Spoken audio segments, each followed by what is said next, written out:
ខ្ញុំបាត់សមោល BNO យូរហើយតែគឺមកនេះនៅមកសល់ពីគេដែរបើគេធ្វើហើយប្រហែលបានមកដល់ខ្ញុំដល់ពេលគេធ្វើអត់ហើយអញ្ចឹងទៅបានមកដល់យើងដែរ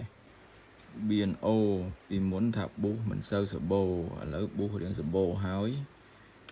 មកshort រៀងសបោហើយប៉ុន្តែ BNO នេះអត់សូវសបោទេមកមួយយូរហើយមិនដែលបានជួបទេឥឡូវតែមានមកនេះ BNO អានេះ BNO A1 ចិនជំនាន់ទី2បាទនេះមកវាបើអត់ចេញបាទបើអត់ចេញបាទនេះធ្លាប់យកធ្វើមកដែរ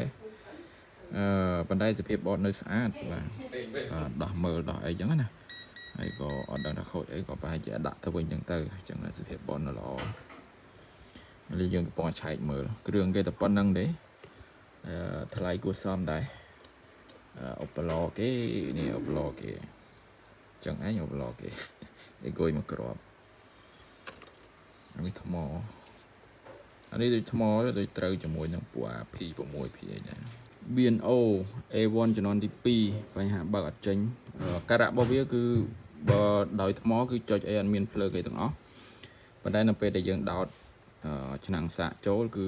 ភ្លើងផ្លែតឡើងបញ្ចូលថ្មនេះលោតហើយនឹងលើនេះក៏ភ្លឺដែរប៉ុន្តែវាភ្លឺពណ៌ក្រហមឥឡូវនេះគឺយើងដោះស្រាយរួចរាល់ហើយបាទដំណើរការមកវិញហើយនេះគឺយើងកំពុងបើក Bluetooth connect រួចរាល់ហើយចាក់ចម្រៀងថ្ងៃនេះទៅសូមនៅឆ្ងាយស្រី